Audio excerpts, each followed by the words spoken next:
Hello, hello, Aldwyn Altuney here. Welcome to Media Queen TV. We have the amazing Fred Gillen with us from Melbourne. We're going to be chatting about the power of community networking. Now, before we get into this hot topic, a little bit about Fred. He has been a serial entrepreneur for over 4 decades. He started life in the corporate sector as an electrical contractor, and then moved into retail, where he created a retail store selling PCs in the 80s. The next progression was he went into corporate, where he took his networking skills and electrical networking skills, not management skills, that is, to the next level by rolling out infrastructure for a lot of the majors, including Department of Education, National Australia Bank, Department of Infrastructure, Optus, and lots more. He now manages his own digital agency and helps businesses promote their businesses online while also running a business referral networking group called the Community Networking Project. Welcome, Fred. Thanks, Aldwyn. Love your show, and happy to be here. So thanks for the opportunity. Fantastic having you here. In fact, we just finished an interview with the amazing Ken Kleinberg from California about the 7 secrets to be a fat fighter. And I mistakenly said at the end of it that I met him on an Ed Zia event, and it actually wasn't an Ed Zia event. It was on your event on the Community Networking Project. So big correction there. And we still love Ed. However, I must give the credence to you for that one, and a big thank you to you. You've got some amazing people that come to your event, I must say. Community Networking Project. Absolutely love it. So for those who don't know about Community Networking Project, can you let us know a little bit about it? Yeah, it was actually interesting. It started with, and this obviously gets to the topic as well, because it talks about the power of networking, right? And I was in a networking meeting, an online networking meeting, mid last year, and I met a lady called Misty Henkel, and she actually used a phrase that she didn't want any money to get in the way of people obtaining her services. So what she said was that she would offer 30 minutes of consultation for $20.21. And I just liked the concept. And she said, because the year was 2021, right? So that whole phrase caught my attention. And I decided I'd actually launch a Facebook group called the 2021 Community Project, using the same scenario of a gimmicky type of phrase to get people in. That grew. And then on the 1st of December, I decided that we actually needed a little bit more. So we decided to launch some Zoom rooms to help people communicate and network. And my soft launch on that was that I offered a 6-month subscription, because the year was 2021, for $20.21. And that was the lead in to get people into the group, into the networking group. From that, on the 1st of January, it became $20.22, obviously, because the year had changed. But we also halved the subscription. So it became 3 months, not 6 months. Then the next month, it went down to 2 months, then 1 month, then 2 weeks, and now it's a weekly subscription model. That was with 1 meeting per week, right? As of next week, we will have 6 meetings per week. And people pay the $20.21 to access all the meetings. There's no meeting fee. It's just they pay that and they can access all meetings. But what I'm getting at there is that all started with that one networking group and that one phrase that I heard somebody say in that networking group. So without that comment, Community Networking Project would not be. So that's the start of the power of networking. Oh, I love that. And I bet there's a lot of people that wish they were there at the beginning when it was $20.21 for 6 months. So, yeah, there are quite a few still on that model, but still, we had to start somewhere. The foundation members. I love the concept of that. That's brilliant. Now, 4 decades or 40 years, for those who don't know what 4 decades equals, 40 years you've been in business, and that is huge. You know, a lot of people give up after just a few years nowadays. In fact, nowadays it's even hard to find workers, it seems, because, you know, in Australia particularly, we love to pay people not to work here in Australia. And so lately it's been insane just trying to get some good helpers on board. And you've been a serial entrepreneur for 4 decades. What is it that has kept you going through that time? And I'd love to know sort of where it all started as well. So if we can backtrack. Yeah, sure. I left home in the early 70s as a newly qualified electrician, and I came out here and I worked for some of the majors out here. Like I worked for GAM a shift electrician. So just getting paid PAYG, normal stuff. Did that for a few years. And then I went out on my own and I formed my own contracting business. And I'm always learning and still am today. Right? I look at, like, even 2 years ago, I wouldn't have been thinking about doing this. Right? But so life changes and you've got to go with the flow. But getting back to, so what happened then was I started the electrical business, and I went and I found that I specialized in the industrial area where electronics were starting to come in and machines were starting to get automations and robots and all of that kind of stuff. So I went to night school and picked up the electronic certificates and kept learning and doing that. And that got me then into a different regime with, obviously, my fees went up because my skills were in demand because it was a new environment. So we ran that for a few years. Then PC started to hit the market and I saw an opening there. So even while I was working as an electrical contractor, I opened a retail shop and we imported stuff from Taiwan. We built our own PCs. We branded them as Giltronic, which was the trade name I was using at the time. And we branded them as Giltronic and we sold those as packaged PCs. And this is when there were floppy drives. There were no hard drives. There was just a floppy drive, like 1 megabyte of storage, like day one, basically. So we ran that again, ran that for a few years. And that got me into networking for small business. And what I mean networking was connecting computers together. So you'd have 4 or 5 people in an office and the computers would connect together with a server. So we started rolling that out. And that was infrastructure rollouts, but in a small local arena for accountants and people like that. Then I moved into corporate, and we started with some of the smaller entities. Like I worked for Digital, I worked for Compact, I worked for HP. And again, that introduced me to a lot of avenues and all about networking, because it's the people I met along that journey that got me the next stage of my career. So they brought me in as a consultant, in NAB and in Optus and in Department of Infrastructure and whatever. But because I had gone in there as a contractor under HP's banner, people got to know me, like me, and trust me, and then they bring me in as under their own banner, and then it evolved from there. So I did that for probably the last 20 years, doing that as a contract basis, going between corporate offices, whether it was NAB or Optus or infrastructure or whatever.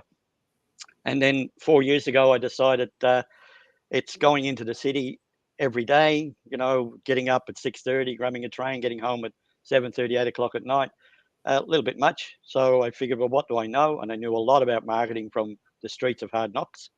So I established More Marketing Ideas, which is my digital agency. And we started helping people with their online marketing, creating websites, setting up email campaigns, making sure they all connect. And then we can also help them connect those as well. So it's not only the individual, but if an office wanted to connect, multiple PCs, I've got the skill set that we can help them do that as well. So that's what started the digital agency. And then obviously now we're running both. So we're running the digital agency and the online connector network, if you will. Fantastic. And there are a lot of networking events out there at the moment. And I must say, I hop on about 4 or 5 a week. I seem to be constantly networking with what I do. That's not a lot. That's not a lot. And it sometimes feels like half my week is networking. And I must say, I also get a lot of business from networking and amazing connections. So I find networking is very, very powerful nowadays. And I think part of that is because people want to work with people that they trust, people that they see show up regularly, people that they see are up to big things in life, etc. I think it is incredibly, incredibly powerful. And that is our topic today, the power of community networking. Now, with your networking group, how is it different to, say, other networking groups out there at the moment? Well, one of the things, it's a paid group. So it's a pay to play, right? Yes. And one of the reasons I decided to do it, it's the old phrase, people that pay attention, right? Yes. So, we set the level very low. So it's, it's not a burden for most businesses to get in. It's not a money-making exercise, but we figured if people commit, then they're committed, right? So and that's one difference. The other difference is that we've got a website attached, which has got a membership area attached, and we've got resource libraries in there where we've got self-help videos, PDFs with, basic business plan setups, and lots of tools in there that you can use to learn about how to grow a business as well. And that's evolving day by day, because a member might decide that, for example, they may decide that they want to learn about Facebook advertising. right? And then we'll put a video up talking about Facebook advertising and how to get started in that. If somebody wants to talk about Google advertising, the same. Or if they want to talk about creating a basic business plan, then not only will we have the PDF up there, which is like a mini cheat sheet, but we'll have a video explaining how they should actually populate that. And most of that information is actually coming from the members. So we'll have a member that's an accountant that will be skilled in doing business plans. Then he will put that content up there, and it will also help him grow his business because it's branded for him. It's not branded for the community.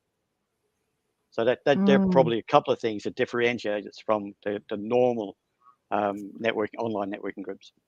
Yes. Now, I only hopped on one of your events and I was amazed. There were people from all over the world, and it was a very supportive community too, which I really loved. And so where do you meet the people who end up coming to your networking events? In other networking events. Yes, networking Simple, events. It's really, and one of the things I've did from the start was I actually promote, and you're aware because you've been in one of the rooms, right? So Yes. I actually promote other networking events constantly. And if I go into a networking event and I get value out of it, then I promote that. And there's two reasons for that.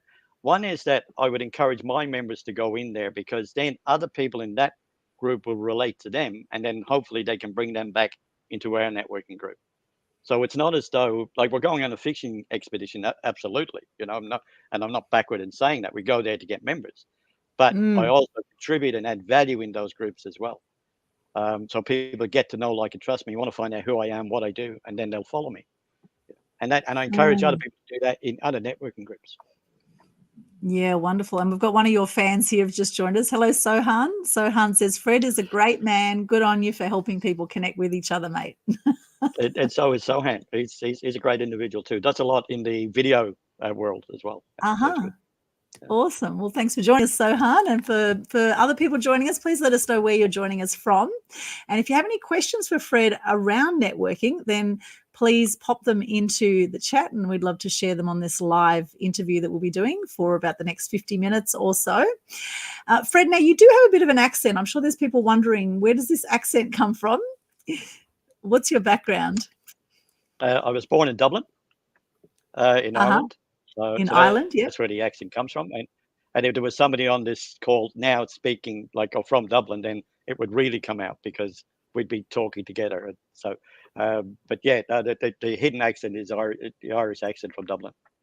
Nice. So I and came so out being Irish, the Irish, what I know about Irish people is they love to have a drink and they love to get into music, right? They love their music. So does that mean you like a drink and you like music too, Fred? Not so much on the music side, but I certainly like a drink for sure. Yeah.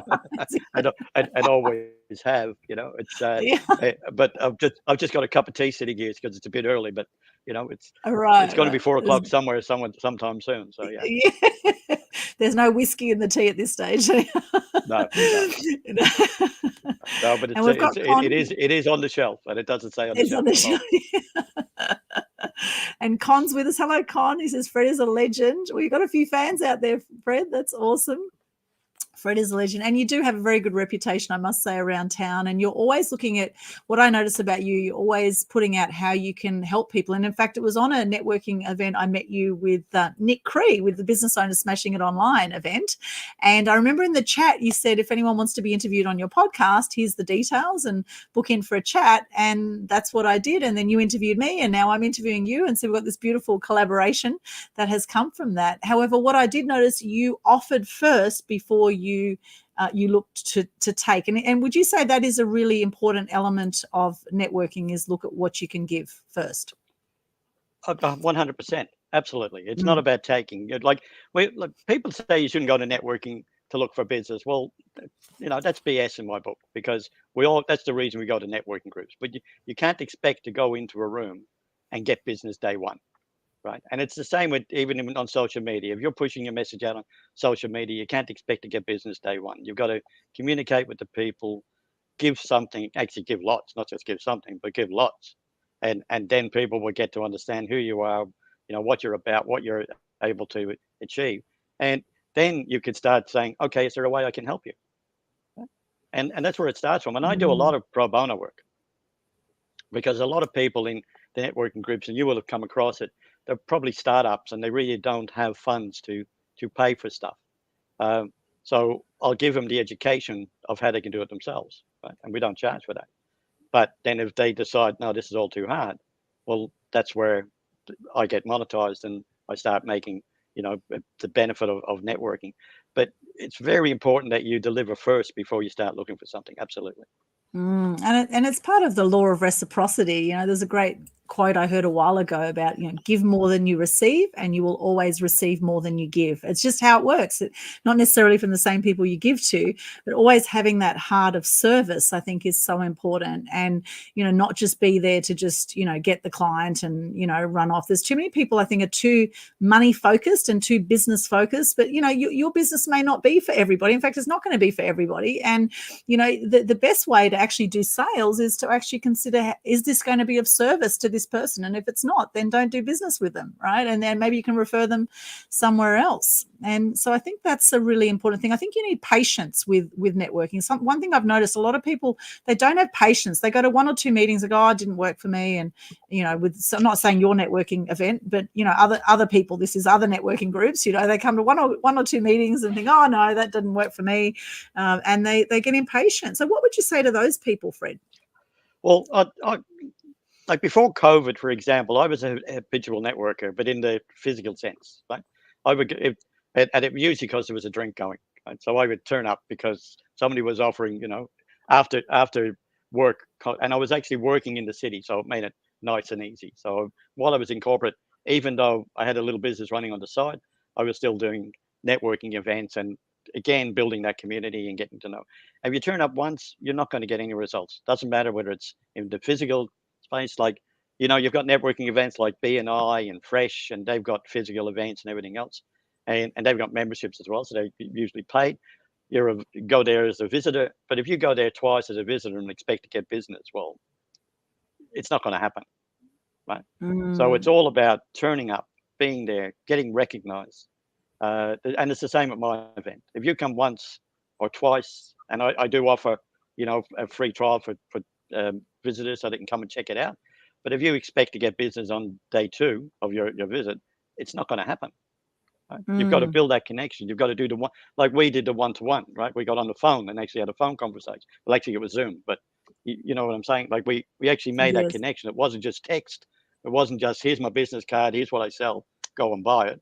Right? True. And then now we're interviewing each other. So that's building our network. Yes, and building the connection and building the trust as well. And it takes sometimes, a few goes to, a few experiences, I guess, to get a feel for someone and whether you like working with them or whatever, it doesn't always happen instantly. So, it's important to see if there is an alignment really with what you're doing. We've got Katrina here. Hello, Katrina. She says, thought that was a hoodie. I think she's talking about your headset there. She thought it looked like a hoodie. No, it's definitely a headset. That's funny, Katrina. And Con here has a question. Is the artificial intelligence, is it going to change digital marketing? Oh, that's a good question. Artificial intelligence. What do you think of that one, Con? Fred, sorry. I thought Con was going to answer. Con, what do you think of that, Con? Look, I think AI's got a lot. It's got a long way to go, right? In my opinion, and yes, it will definitely change digital marketing. I mean, I use a tool called Otter, and that actually uses AI the background to compensate for your ums and ahs and stuff and whatever. So it builds a text component on that. And there are a few other tools out there, like a lot of AI tools in the video world, but they're still very much day one, right? So it's yes, they're tools, but and with any automation tools, like I use automation a lot because I've been in the game for quite a while. But if somebody's starting out, I'd always encourage them to do it manually first, right? It's all right introducing AI to something, but if AI fails and you're impacting your customers, your clients because of that failure, then it's not working for you. So make sure whatever you try to automate, whether it's using AI or any other tools, that you actually make sure you've got the system down pat in a manual form before you actually click that automation button. So I don't know whether that answered the question, Con, but hopefully it gives you some idea.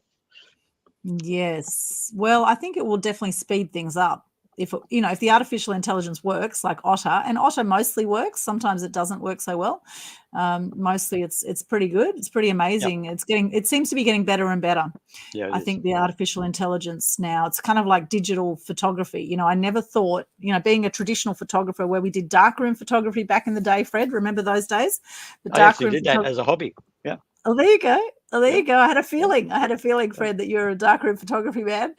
And so back in the day when it was quite laborious actually going from film camera to developing in the dark room, and we used to sandwich negatives and all these kind of thing when I was in my media degree. I never thought that digital photography would be as good as it is today. And when it first came out, it was pretty crap. There was a delay in taking shots and things like that. And I resisted going over to digital for a long time. I thought, they'll never get the same skin tones as film photography, etc. And now look at it. Now we've got phones that can do so many different things. One phone, a $2,000 phone, can do the same job as maybe 20, 30 different other tools. You've got calculators there, you've got maps there, you've got, it's phenomenal. It's phenomenal now the way that technology has changed so fast. And I'm sure, Fred, in your time too, you've been around a bit longer than I have. I was born in 74, so you were getting your business started in the 70s. And I was born around then. So how have you found all these changes and adapting to changes as someone of your age? And I don't know what age you are exactly, if you want to share that, but of someone of your... Yep. So how have you found the changes? It's been, like, for me, it's been a lifelong learning, right? And that's because I believe I've always moved with the times, right? I haven't stagnated and looked at stuff and whatever, and I've let stuff go. And I think that's the important bit. You've got to let the stuff that's old hat go. When I had the retail shop, for example, I only sold PCs, and people used to talk about Mac and say a lot better. It's particularly for the publishing world, like where the graphics were a lot better, the colors were a lot better, everything. And I go, but why did you spend that extra money? Macs are crap, not interested. PCs are the best. Microsoft is huge. I'll never buy a PC or buy a Mac, right? Yes. Probably, what would it be now? 12 years ago, 13 years ago, I purchased my first Mac, right? And I've never gone back. Right. Right. So I would never buy a PC again, because to me, technology is way beyond what, and even now, I'm waiting on the new release of the new M2 Mac is coming out in about 3 weeks. The MacBook Pro, and when that hits, I'm buying one. Right, so because I'm just replacing what my system I've got at the moment, but I'm just waiting on the current one because it's supposed to be the fastest thing since sliced bread. So it's amazing. But I think that's the thing, and the changes, like we said, how old is the iPhone? I mean, that has made so much difference to everybody's life. The internet. What did we do? What did we do before? We, dialed people up. Hang on, the echo. I can hear the echo. You ring somebody in the UK, you hear the echo. All of that kind of stuff. Now you can FaceTime anywhere, and like this is going out live right now to anybody that wants to watch in any country. If somebody had said that was Dr. Spock stuff. When I was growing up, people had the phone and they were talking to people on, off the spaceship and whatever. And it was sci-fi stuff. Now it's reality, So I got no idea what's going to happen in the next 10 years, but I'm looking forward to it. Yeah, amazing. And you said you're happy to share your age, Fred? I'm curious. Yeah, I had my 2 months ago, I had my 70th birthday. Wow, amazing. And see, a lot of people retire at 65, and it looks like you're just getting started, Fred. 100%. I mean, like the networking group that we've got, as I said, it's doubled in the last, now in the last month, because now we're expanding to North America. There are 3 hosts that are going to take over 3 events over there and run under our banner, and that's the model for moving forward. So we're going to open up pods basically everywhere in the US and then in the UK. And then I will step back. And I've already moved one of my sessions in the Australian sessions that meets on a Wednesday. I've actually organized for somebody else to take that over eventually so that I can get more time and run the management side of it. So right now I'm presenting and facilitating the rooms, but that will change shortly. Amazing. So that's part of your retirement plan, is it, Fred? Or 100%. Yeah. 100%. Sit back and watch it all happen. Yeah. And what a legacy you're leaving with it. It's wonderful, such a great achievement. So well done Yep. on that. And I love how you're so tech savvy as a 70-year-old. In fact, I must say my dad is 84 and he's on Facebook, and he's an absolute legend as well. And a lot of sort of baby boomers are embracing technology now, and in fact even launching online businesses. It's amazing what is happening out there, and we are in very exciting times when you think of the world of media as well, the world of the mass media. I mean, it was only in 1994 that Facebook started, and now in 20 odd years or so, we have now half the world's population active social media users. 3.9 billion of the 7.9 billion people on the planet are active social media users. And so if you're not on social media and if you're not embracing this new technology, then you are going to get left behind, because people are going to Google you as a business person, as an individual that they may want to get to know. People are going to Google you. Even if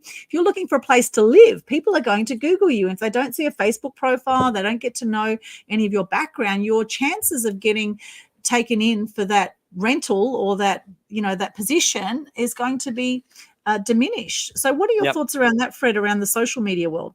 I think it's like you were in the print media and like as a journalist and whatever else. And I've noticed, like, even Yes. in a local community, for example, we don't get local print anymore. Right? Right. It just stopped. So they've closed all the there used to be 5 local newspapers came out. We don't get one. So obviously that's moved now to online media. And I think it's Yes. in any business, and that's why we set up the digital marketing, because I could see that happening. And encouraging people to go online and promote the business online, because if you're not online, you're not in business. It's really, it used to be years ago, if you didn't have a fax, you weren't in business, right? But now, if you're not online, you're not in business, because the first thing anybody does, like you said, is they will go to Google and they'll do research before they want to do business with you. And if you're not found on Google, then, or the other aspect of that is if you've got negative reviews, which people need to look at as well and make sure they're sorted. But if you're not on Google, people just will go to your competitor because they are. Yes, and this is where building your online brand, your online profile is so important if you want to stand out. It's about being front of mind when that 3% of the population or 3% of people you speak to are looking to do some business with someone in your industry, that they will actually think of you first up. And that's the thing. It is a long-term game. It's not something that, you just go into business quickly and want amazing results. And some people do get amazing results. It doesn't always last. And this is why the stats are 80% of businesses fail in the first 5 years, and then 80% of those fail in the next 5 years. And it's, again, back to the point of patience. I was talking to Ken about this on the last interview. We were chatting about this whole thing around patience, around weight loss, or around, toning up. A lot of people just do not have patience nowadays with so many things. And it's absolutely crucial when it comes to doing business and through networking. So back to the power of community networking. What has networking meant for you, Fred, over your years? Well, it's the term is probably getting a lot more exposure now, right, at the moment, because people, they're listening, and especially over the last 2 years, because a lot more people are going online, they're doing Zooms, they're going to networking meetings and all the rest. Whereas it's always been around, and it's just a way of communicating with people and getting your message out. And that's really Yes. what it's about. Like when I had the retail shop, for example, I had a book under the counter, and when somebody would leave, I would write the comments that we spoke about, take a snapshot of whatever we spoke about while this was customers, while they were in the shop. I would write that down again against their name. And I had a great memory for faces, but not for names. So when somebody would come in, I would open that book and I would know what we spoke about last time. Right? So I would then talk to and say, "Hi, John, how are you? When you were in last time, Mary took the dog to the vet. How did that go?" So that's just about the communication side of it. So that then they were impressed with me remembering what they actually said or did or whatever. So it built that connection between me and them. Right? And that's what networking is all about. It's all about building connections. And, like what we're doing, we connected a month or more ago, and now suddenly we're doing it live. Well, if we hadn't connected in a networking group, that wouldn't have happened. If you didn't believe I was worth interviewing, it wouldn't have happened. right? And vice versa with the when we did the podcast. If I didn't believe you had something contributed on my podcast, it wouldn't have happened. But none of that would have happened if we hadn't connected in Nick Cree's room. So it's all about connections. Yeah. Yeah, absolutely. And what about for introverts? For those who are a bit shy, what would you suggest for them when it comes to networking? Get out of your own way, basically. Like, Yes. again, like before COVID, I used to go to, like I said, I used to go to physical networking groups, but I never went on camera. Right? I never did any of this stuff. And COVID drove me to do that because I actually had a fair few businesses in the hospitality area that I was managing, and obviously they closed, and suddenly my income went down, through the funnel basically. So with that, I decided, well, I got to do something. So then we took the business online, and I haven't looked back. Like what's happened in the last 6 months for me is life changing. Like the networking group is life changing because suddenly now I thought I'd just be talking to a few people every week and having a chat. Right? 6 months in, we're opening pods internationally. So, and that's all due to the connections. Without those 3 ladies that I connected with, I wouldn't be doing that. Without them seeing a benefit in it, we wouldn't be doing joint ventures to make that happen. So, but it all wouldn't have happened if we hadn't got into that initial room and connected in some fashion. Yes, and you never know where things will lead when you are networking. And that's the thing. You could be one contact away from things going exponential in your life, in your business. And, never underestimate the power of just one great contact. So when it comes to networking, what is some things that you would recommend people do when they go into a brand new networking group, or what are the do's and don'ts in the networking room? Don't sell is number one. Right? Don't try and sell anything in the group. Try and communicate to somebody. Introduce yourself without going overboard. Like it's like when you do your 60-second pitch or 30-second, depending on which networking you do. And for people that aren't familiar with that, that's where you introduce yourself, basically. Like we do that at different times in our room. So sometimes it's at the beginning, sometimes it's at the middle, sometimes it's at the end. But you go around the room and everybody does a snippet of what they do, who they sell, and more importantly, who they want to connect with. So I'd probably say get armed with that first. Like know what you're going to say. So when somebody says, "Oh, it's your turn to speak," that you're not going, "Oh, what am I going to talk about?" Right? So get armed with your mini intro or mini bio, whatever it is, before you join the room. And even if you're not asked to speak, at least have it sitting there, so that you can then introduce yourself politely and distinctly, more importantly, to people understand what you do and how you can serve them or their connections. So it's not necessarily serving that person, but it's serving the person that they connect with. So that they can say, like a mortgage broker, easy. I know somebody that needs a loan. I'll connect the mortgage broker with that person that needs a loan. But I don't need a loan, right? But I know somebody that does. So that's what connecting with other people is all about in a networking group. So just get a little bit prepared before you go in so you can introduce yourself politely. And don't sell. Don't sell, exactly. Patience, back to patience, looking at how you can be of service. And a lot more people now are making decisions on what they want to buy from networking, from asking people what do they think, do they know someone, etc. And I know I've certainly been doing that myself. I've been looking for, say, electricians or handymen or people locally, and it seems so How did difficult. you go? You actually asked for a handyman in I think it was Nick's room. Might have been. Yeah, I actually found one, thankfully, and I've got some electricians I'm chatting with, but it has definitely been a challenge to find some good assistance in that area. And it's through actual networking groups that I have found some amazing people to work with. So for me, it's been absolutely crucial, the networking that I've done as far as the connections I make, not just for myself, but also for my clients who might be looking for someone in a certain field and looking for those special connections. It's huge. And then, of course, there's opportunities to speak at different events. In fact, I'm speaking at your event tomorrow, your mastermind as well. 10 a.m. It's actually your mastermind. It's my mastermind. It's a community. I'm just facilitating. You're facilitating. Yes, I am doing a mastermind for your community networking project members tomorrow at 10 o'clock, which is going to be amazing, on free publicity, how to get free publicity and get seen, heard and known in the media. So that will be amazing. Thank you for that opportunity. Looking forward to that. Yep, that'll be good. Should be good. And that again came out of us just chatting and, doing what we do. So very, very powerful.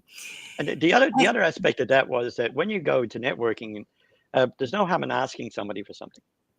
Yes. Right? But you're not selling. Like, there's no recompense for you doing the mastermind, right? But I asked the question, would you be prepared to do a mastermind? And you accept it.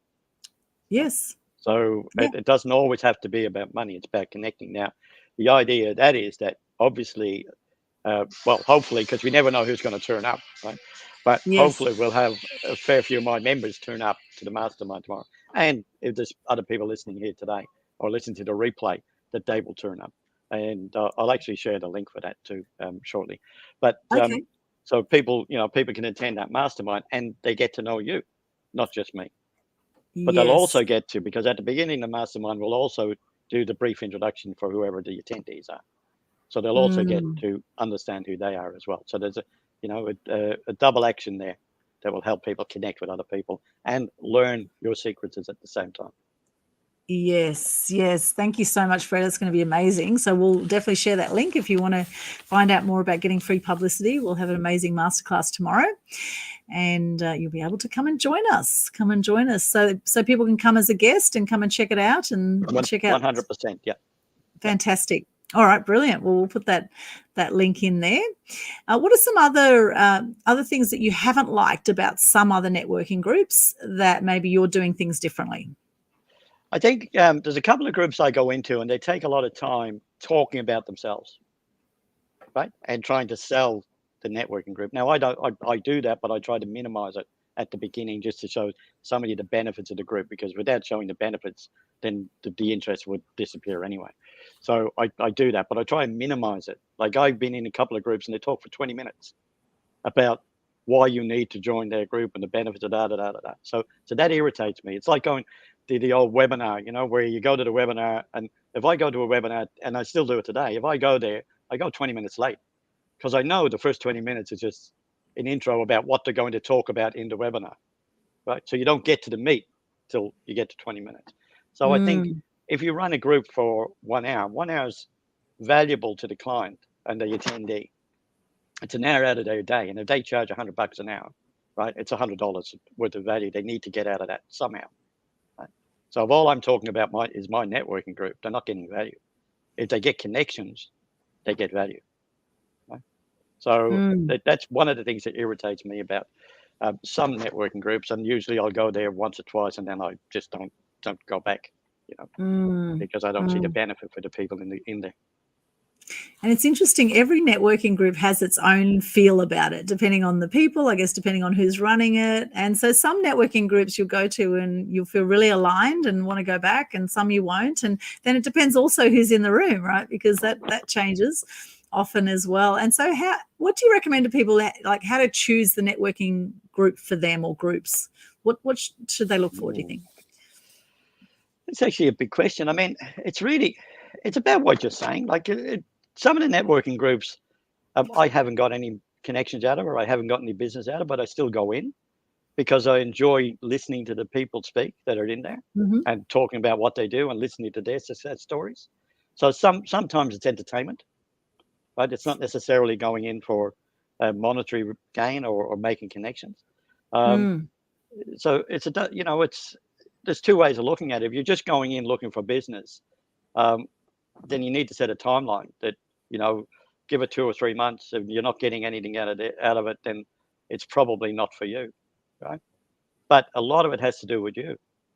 I mean, Ken, who you spoke to earlier, he mentioned in our group a couple of weeks ago that he learned something very important from the group. And that was that he needs to reach out and not wait on somebody to reach him. Right? So a lot of people will connect with me here. Here's my contact details. Here's my email. Here's my LinkedIn. Here's where you can go and check out my website. Right? But they don't do the reverse. They don't go and check out somebody else's and try to make contact. And then they bitch. I was going to say bitch, and I just did. Right? So they don't bitch about the networking group because it hasn't worked for them. So, but it hasn't worked for them because they haven't worked the networking group. Yes, what you put in, you get out. And actually, on that point, Ken actually booked in a time with me from my Calendly link, which I put into the chat at your networking group. He reached out, he made a time to chat. And at the end of that chat, I decided to interview him, and now he's interviewing me for his podcast in a few weeks' time as well, which is on fat fighting. And I'm going to talk about my yo-yo journey of dieting and the weight that's gone on and gone off, and my whole journey with that, having European background, etc. So that's going to be a fascinating conversation with Ken. I look forward to that. That'll be good. Yeah, it'll be an interesting one, and he's an all-round amazing guy. So that was a wonderful connection, and there's some others I'd love to connect with as well from your group. So really, really cool people in there. So for anyone who wants to find out about that, we will pop that link into the chat. I'll pop it in now and pop it in again later. So this is a free guest pass here that we have for you. If you haven't attended a community networking project yet, here it is here. Just go to this link, guestpass/communitynetworkingproject.com. And I love the fact that you have members listed on your website as well. You have quite a bit on the back end then supporting your members, Fred, which is brilliant. And also, people publicly can see that, can't they? It's not just something that only members can see. Is that correct? Not at the moment. At the moment, it's members only. And where did you go? Oh, I brought up Zoom. Members only. Okay. Yep. Yeah. It's members only at the moment, and the reason for that is that some members are slack, to be blunt, and they haven't updated their profile pictures. So when you go in there, you'll see there's about 50% of the members have actually updated their information. And I'm chasing them all for that. Now, once that gets a little bit better, then I will release it, because that's the plan. It's not, we want, like, the whole idea about a networking group is to connect with people, and keeping it as a closed environment doesn't work, right? Yes. The resources and the training and the videos and all the rest, yes, they'll be part of the closed component, but the actual members directory and the event calendar that's on there will actually be open to the public, because they will help members get connections and get business, hopefully. Right? So that will eventually open to the public, but right now it's locked because I've got to get the members revved up and clean up their profiles. Gotcha. Okay, that makes sense. Yep. All right. Yep. Now, I'm curious, Fred, you've been in business for so long. What are some of the biggest lessons that you've had through business that you can share? What sort of wisdom can you share with us about how to run a successful business? What are some do's and don'ts about running a successful business for those who are in business? I'm sure you'd have so much wisdom to share there. I think one of the first things is to watch out for the shiny objects. Right? Yes. Because we all get caught up in it. We all think that this new bit of software is going to fix everything. Right? And I'll get back to what I said earlier. Get stuff operating manually before you go for the slick software, right? And the slick software is a shiny object, because they all look good up front, but then you still have to spend time learning how to use it and learning how to use it efficiently, more importantly, right? True. So you would install software and look at what you want to probably do in the next 3 to 6 months, what you want to achieve, and work on that. You'll have business coaches say, look at what you want to go out and what you want to achieve in 3 years, and then bring it back to a year, and bring it back to 6 months, and then 3 months, or whatever. I'd probably say, look at what you want to actually achieve in the next 6 months. And if that's a break even scenario, so that whatever you're spending to get business, you just break even, then that's a reasonable outcome. If you want to make 100 grand at the end of the year, that's something to look forward to, but you've got to start somewhere. Yes. And it's the shiny object one is probably the big one. Yes, that is a big one. And what about when you've had challenges in your life? No doubt you've had some highs and lows in your life. What are some of the biggest challenges you've had, and how have you come through those? I suppose time management has been one of my big ones. The other one for me was when I started out, and even when I was running teams in corporate, I had an attitude at the time that it was my way or the highway. Yes. It was wrong. Like, I've learned a lot of lessons on that. Right? And I think the thing is, don't be afraid to listen to your team members, right? Because sometimes they'll have more knowledge than you have. And if they have, you're doing good, because they're the kind of teams that you want to bring in, right? You want somebody that knows more than you, that's part of your team. Like, if you're giving information out, then all you're doing is nurturing people and training them and whatever. and you've got to do that. But if you can bring in somebody else that knows more than you, and whether that's somebody you do a joint venture with, or you outsource to, or you don't have to be a paid employee.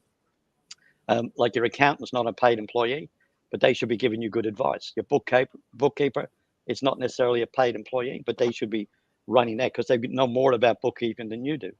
If you've got somebody that wants to run your social media, then get somebody to run your social media because they know more than you do.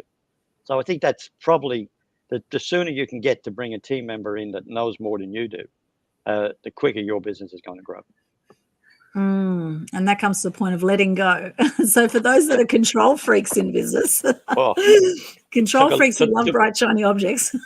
It took a lot of time to get over that. I mean, one of my mentors years ago said to me, there's a lot of power in listening. Right? So if you listen a lot, like listen more than you talk. And the old phrase was, that's why you got two of these and one of these. Yes. But if you listen more than you talk, then you're going to gain a lot of info from people. And one of the things he taught me was that he used to do this trick where he would ask somebody a question, and when they'd answer it, he wouldn't respond, either visually or anything. He would just sit there, blank face, and say nothing. And this was the pregnant pause. Right? And I asked him once, I was on a trip with him. We were going to Sydney to another outlet for an insurance company I was working for, and we were on the airplane.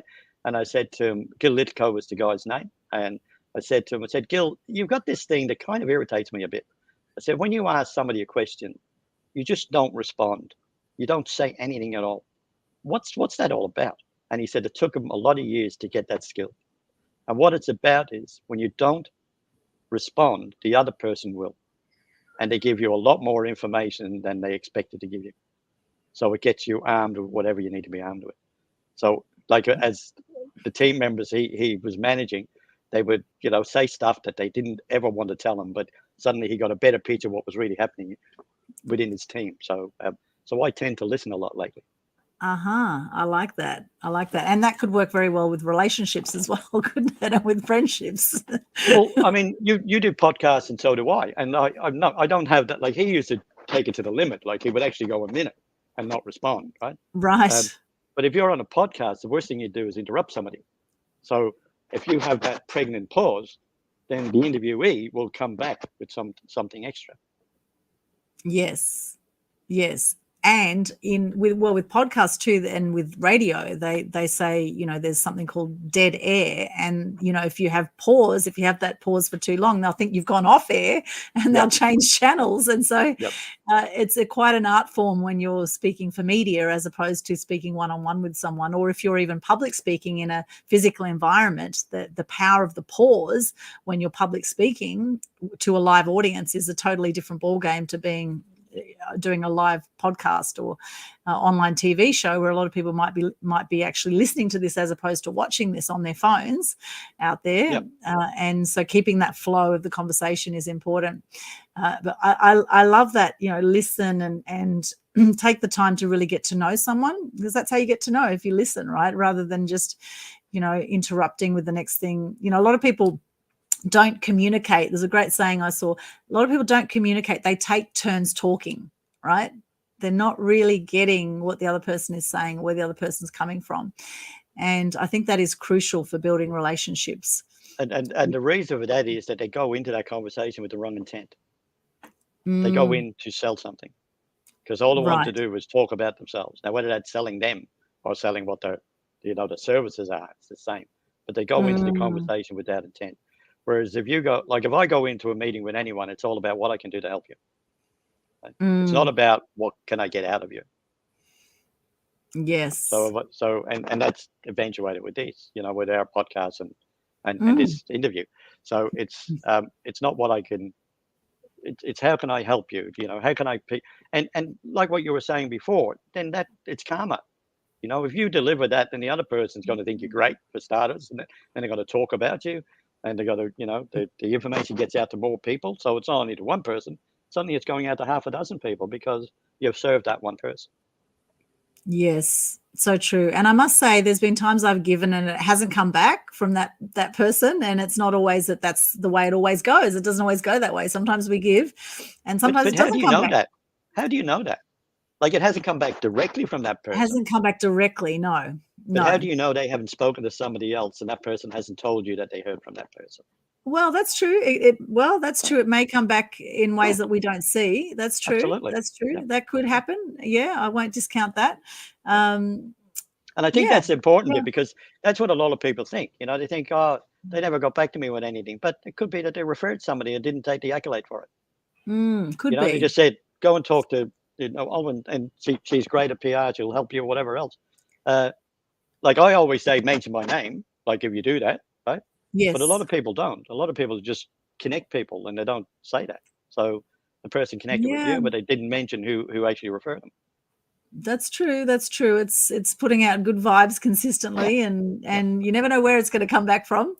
However, it does come back, and it comes back usually tenfold for what you actually give out. And that's it. That's the thing about creating win-win scenarios with business. If someone offers me something, I always look at how can I serve them. How can I give back? And going into a networking meeting, and if you have one-on-ones or breakout rooms, etc., and actually looking at how you can be of service to that person is absolutely crucial. Having that servant heart, they say, is such a beautiful thing, and it's selfless. It's selfless, and because people don't, as they say, people don't care about what you know unless they know how much you care. So it's actually having that care factor in what you do, I think, is crucial. And if you don't, I don't think you're going to survive in business. If you don't have that care factor, or in life, in fact, you're not going to be able to keep a relationship going if you don't have care factor. If it's all one way, then it's not going to work. It's got to be a two-way thing, right?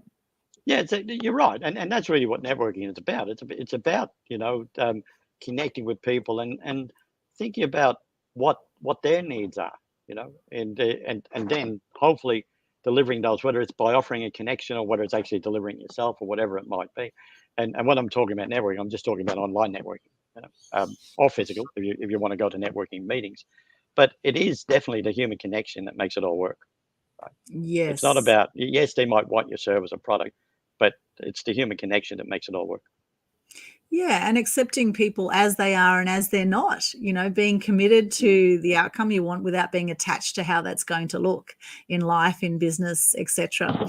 Now, you mentioned you've had challenges with time management or around time, which I can relate to that, Fred. I've had a lot of issues around time management. They say there's on time and in time people, right? Yep.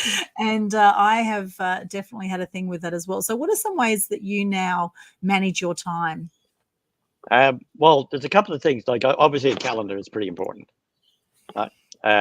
And what I've started to do recently is I'm blocking out times. So rather than accepting bookings at any time, if provided the calendar is free, um, that didn't work for me because people were coming in and interrupting, even though I didn't have the calendar blocked out.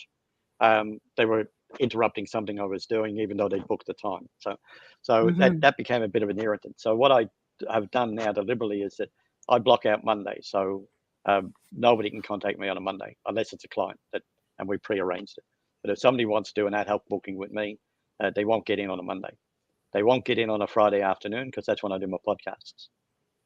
Right? So podcasts are, and you're aware of that. So, after lunch on Friday afternoon, I did a podcast interviews. So I only do them one day a week or a half day a week. So I started to block out times and saying, these are my times. Right? And usually Monday is an admin day. So I'll go and clean up whatever I want to clean up. It's still a work day, but it's a cleanup day. So I clean up everything from the past week, make sure I'm ready for the following week. And the same with like obviously the networking meetings are blocked out that I have, and I usually block out half hour either side of that as well. So even though the meeting might run from noon, it's blocked out from 11:30 till 12:30. So it gives me time to follow up with anybody that I might need to follow up with in that meeting. And that again, that's what I'd encourage people to do. If you're going to a networking meeting and you're going to regularly, then block out a bit of time afterwards, so that you can actually do immediate follow-ups and not leave it. I'll follow up tomorrow, because one of the issue I had was I'll follow up tomorrow, and it never occurred, right? Because something else got in the way. And even though I was in here, I need to follow up. I didn't make it a deliberate act to follow up. You've got a CRM, you've got, it says follow up with somebody, but unless you schedule that, you're probably not going to follow up. Yes, so true. And actually putting things into existence, I find, like, I actually use a hard copy of this is my little 2022 diary. I use this, plus I have an online calendar system that I use. And so sometimes I think, oh, I want to email that person or connect with that person. I actually like to write it down personally. I just like to work that way. Yep. What system do you use to? So do you have just an online calendar? Do you have a physical diary? No, I've got an online calendar. And I've got a CRM which I've implemented recently. So it actually, for example, if somebody fills in that guest pass link that we just put up, that's automated. So they will actually go into my CRM and they will get a welcome message and they'll get some more information. And that's just with the one click. So that's a CRM package I use. It's a full function CRM. It allows me to send automated emails. It manages my email reminders for the rooms coming up next week. So they're all pre-scheduled. So those reminders go out automatically. I don't have to worry about that. So I think, but again, before I implemented that, I did it all manually first, right? So I would make sure the emails were correct, they were going out to the right people, and then I switched on the automation switch.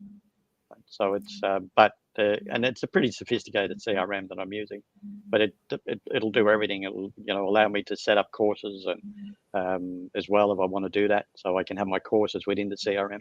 People join the course, they can get drip fed the course. So it's so it's a full package. But that's one of the tools I use. And what's the name of that one? CRM Hub. Oh, CRM Hub. Okay. Yep. Okay. Yep. Wonderful. So that's really good to have that back end automation. And someone said to me too around time, it's not about time, it's about team, right? It's not about time, taking on too much, right? And no, you're right, 100%. Yeah. This overachieving thing, And working on what you want to do. I mean, everybody talks about, let's use all the multimedia platforms, like, publish your stuff on LinkedIn, publish it on YouTube, publish it on, and that's all fine. And yes, I tend to agree, but unless you can look at the numbers of what's happening within those areas, like your audience may not be on LinkedIn, right? So what's the point in publishing on LinkedIn? Your audience may not be viewing YouTube. It's unlikely, right? But they may not be. But so what's the point? So you've got to, again, start out publishing content on social media, but look at your numbers and look at the reactions and see where you're spending your time and if you're getting a return on investment. The automated tools are still the same. I mean, the CRM I'm using, I can publish on all the platforms with one click of a button. So as long as I create a post, it will go out to all the platforms at the same time. Right? And I am now looking at the numbers on those to see, well, did the LinkedIn one work or not? So over the next month or so, I will be analyzing those numbers and then deciding, do I keep doing those or do I not? Now, it's only the push of a button, so it doesn't really matter because the information's got to go out anyway. But that's just, again, implementing automation. But without knowing where to publish or what your numbers are, it's pretty pointless publishing on a social media site that's not giving you any return. Yes. If you don't know your numbers, you can't manage what you're doing, right? So the numbers are absolutely crucial. Now, Fred, I'm very curious, knowing what you know now, looking back at your life, what advice would you give your younger self, knowing what you know now in life, in business? What are some words of advice you'd give your younger self? If there's two ways of looking at that. Like looking at it, if I was my younger self back then, I don't think there's too much more I would do different. Okay. Right? Because that was the environment at the time. Okay. And I actually, I left home at a pretty young age and went out on my own, right? And I think that's what a lot of entrepreneurs do, right? They manage their own life and they do whatever they want to do. And I came to Australia with the intent of staying for 2 years. I'm still here. Right? So. And how long ago was that? That was in 73. So it'll be 73. 50 years. I was -1. It'll be 50 years next year. Yeah. Wow. Yep. My parents were just making love for me being born the next year. What was your mother's name? Nellie.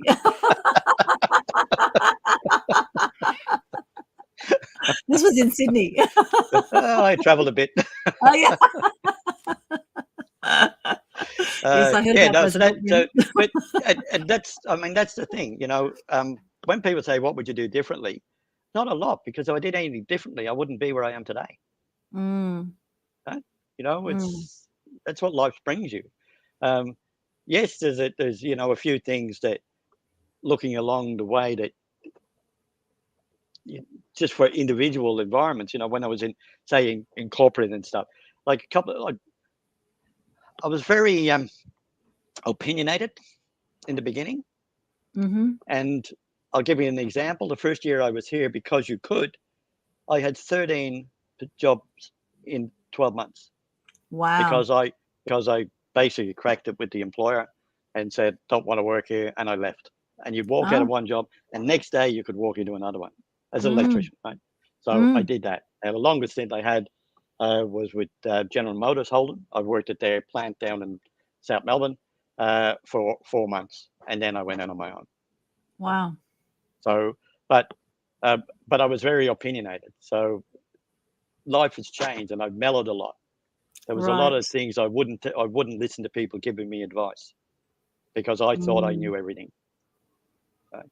So that mm, would probably be one of the things I would change. I would start, and like one individual when I worked at a factory as the shift electrician.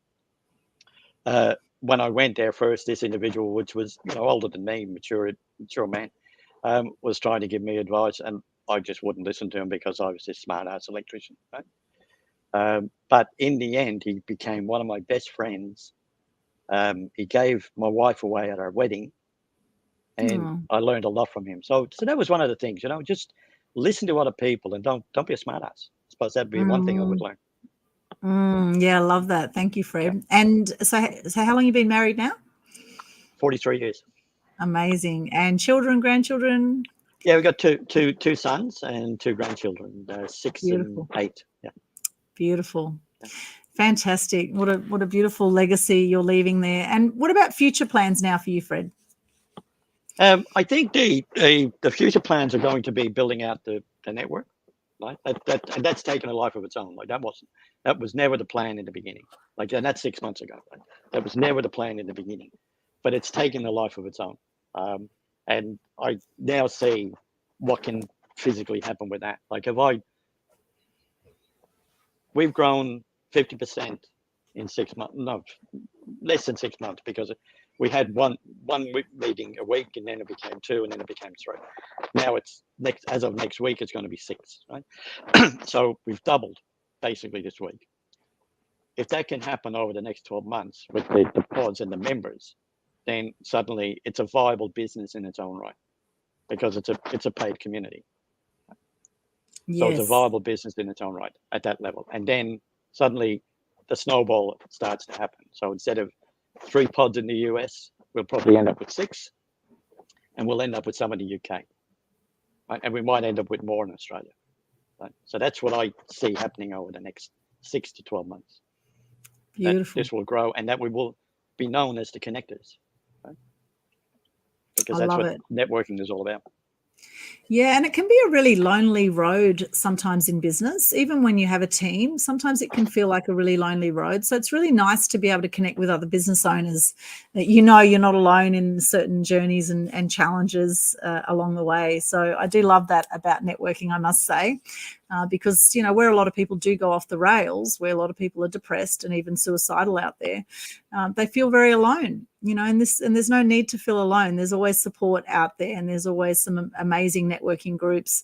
And yours, people can come along for free. Is it the first time, second time? How many times can they come as a free Oh, look, guest? I say twice, but I'm Yep. not I'm not hard and fast on that. Yep. If somebody can come a few times, as long as they don't abuse the relationship, Yes. they're welcome to come a few times. See if it's for them. If it's for them, it's for them. If it's not, there's no hard sell. They've got to see the benefit of being part of a networking group. There are a lot of free networking groups that I'd encourage everybody to go to. Just see if you connect. The benefit of ours is, as I said, I listen to what the members want, and I try and build the resource library that's part of the membership on the website to deliver that. Like we created the event calendar, and the event calendar is not just for my events. that if, for example, if you're a member and you've got your events coming up, you can publish them on the event calendar. And that event calendar is open to the public. So anybody can see that event calendar, which again encourages people to go and connect with you and view your events. The membership, as we said, the membership will be released shortly to the public, probably by the end of next month. And again, that's to promote the members and get them connections and get them more sales. And I use the phrase, get more connections, get more conversions, get more sales, and get the FPOS buzzing.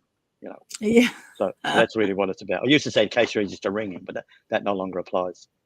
Right? Yes. If you want more money, then speak to more people, right? Yeah, 100%. And it's not and it's not all about the money as well.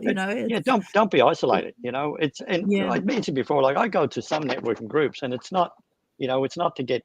I just go for entertainment because I enjoy what the people are talking about, and I enjoy meeting those people. It's not always about the money. No. Yep. No. Love what you do, the money will come has been one of my sayings for a long time. Absolutely. What you do, the money will come. Fred, it's been an absolute pleasure chatting with you today. Is there anything else you'd like to share before we wrap up today? No, I just I'd encourage people. I just said it just a few minutes ago, but I'd encourage people to go to networking groups, like whether that's physical or not. If there's physical meetups in your local area, join a couple. Go and check it out, because you can only grow your business by getting your message out there. True. Yes, absolutely. Fred, it's been wonderful chatting with you from Melbourne, coming here to Media Queen TV. I look forward to chatting at your masterclass tomorrow. And for people to go onto that masterclass, did you say you have a link there? You can pop in the I can do that. chat. And while you're doing that, I've just shared my link here, the Linktree link. If you like what you've seen today, then please like, comment, share on what you've got out of this interview today. If you haven't subscribed to Media Queen TV already, we have 800 or so videos on there, some other amazing interviews as well that you will love. So check that out, Media Queen TV. That's the link. That's what to look for. And here we have the link now for the mastermind for those who want to join us on the Community Networking Project Mastermind tomorrow. That's going to be at 10 a.m. Queensland time, or Australian Eastern Standard Time. That'll be Melbourne, Sydney. It's all the same time at the moment, up until about October, I believe. 6 months of the year, we're all in the same time zone. So that's the link there. It's a bit.ly link, bit.ly/CNP Mastermind. And with bit.ly links, you do need to have the uppercase and the lowercase there, CNP uppercase. At the back of it, yeah. And that's, the reason for that is I use that for our Zoom links as well. We use a CNP for a community networking project, and then whatever's after it. And that's it's a nice, easy way to remember, for me, to remember the elongated link, So yes. And so I use I use bit.ly a lot for shortened links, and it's all prefixed with the CNP.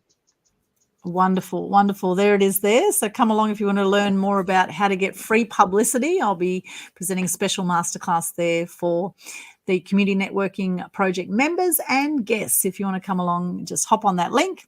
Love to see you there. Any final words, Fred? No, just be a networker and start connecting. That's about it. Yes, start connecting. Thank you so much, Fred. Thank you. And for those watching. Thanks, Aldwyn. Oh, it's been an absolute pleasure, Fred. Love it. Love your work. Congratulations on all your success and upcoming success. It's so great to see how much the group has grown and will continue to grow. So watch this space and come along, check it out, see what you think. And wrapping up now, I always like to share the Gandhi quote, "Be the change you wish to see in the world." And as I say, shine bright and light up all those around you. Thank you so much for joining us. It's been an absolute pleasure. Have a wonderful day or night wherever you are in the world, and we'll see you back at Media Queen TV soon with more inspiration and good news. Bye for now.